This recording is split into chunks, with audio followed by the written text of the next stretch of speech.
Hai anak-anak, bagaimana kabar kalian hari ini? Semoga selalu sehat dan selalu bertambah bersemangat dalam belajar ya. Hari ini kita akan belajar tentang organ pernafasan hewan vertebrata dan avertebrata. Masih ingat kan apa itu hewan vertebrata? Hewan yang bertulang belakang. Dan apa itu hewan avertebrata? Hewan yang tidak mempunyai tulang belakang. Lah, kali ini kita akan mempelajari organ pernafasan hewan tersebut. Yang pertama, kalian harus tahu bernafas. Apa itu bernafas? Bernafas yaitu menghirup oksigen atau O2 dan mengeluarkan karbon dioksida atau CO2.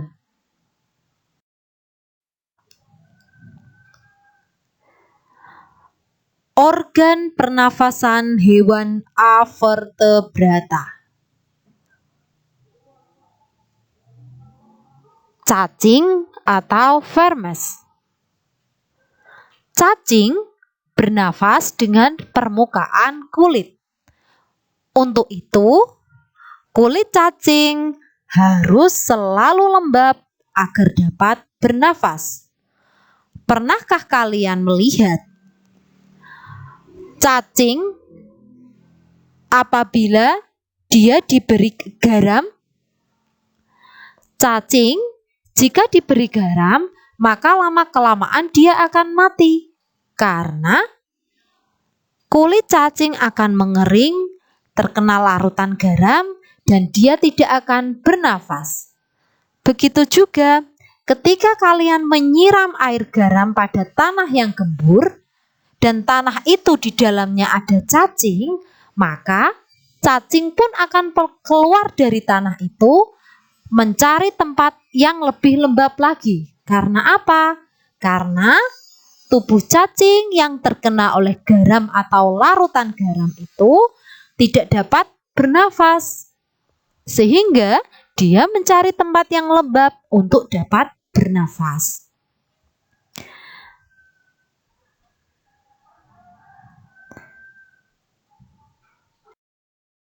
Selanjutnya adalah serangga atau insekta. Alat pernafasan serangga adalah trakea. Apa itu trakea? Sistem tabung yang memiliki banyak percabangan di dalam tubuh. Percabangan trakea disebut trakeola. Udara memasuki trakea melalui pori-pori kecil di permukaan tubuh serangga yang disebut spirakel. Coba perhatikan gambar ini. Ini adalah gambar tawon, lebah. Nah, itu ada spirakelnya, dapat kalian lihat. Yang pertama, udara masuk itu melalui spirakel. Oke, selanjutnya.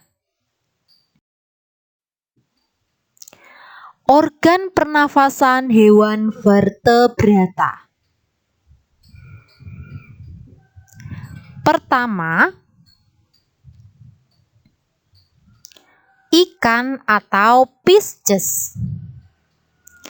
Ikan bernafas dengan insang. Insang berbentuk lembaran tipis, berwarna merah muda dan selalu lembab. Lah, coba perhatikan gambar. Kalau kalian pernah makan ikan bandeng yang namanya insang, bukan hanya ikan bandeng ya, namanya insang itu sering disebut sebagai angsang. Angsang itu loh. Coba nanti kalian tanya sama ibu kalian. Itu adalah ikan. Yang kedua adalah amfibi. Nah, salah satu contoh amfibi yaitu katak, hewan yang hidup di darat dan di air. Saat masih kecebong, katak bernafas dengan menggunakan insang. Saat dewasa, katak bernafas dengan menggunakan paru-paru dan permukaan kulit.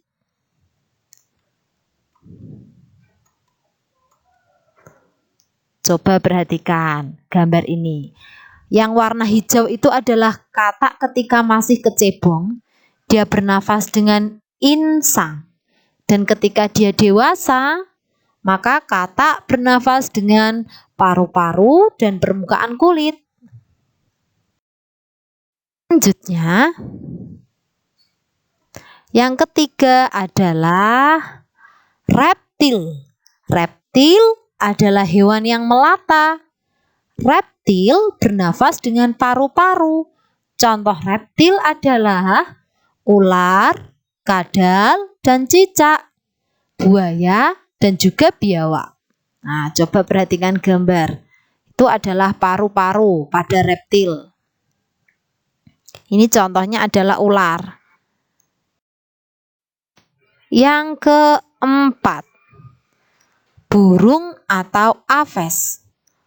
Burung bernafas dengan paru-paru dibantu oleh pundi-pundi udara. Burung menghirup udara sebanyak-banyaknya saat tidak terbang. Sebaliknya, saat terbang, burung tidak menghirup udara. Udara diembuskan dari kantong udara ke paru-paru. Jadi burung itu ketika terbang dia tidak menghirup udara. Makanya itu fungsinya dari pundi-pundi udara. Pundi-pundi udara yaitu membantu pernafasan ketika terbang.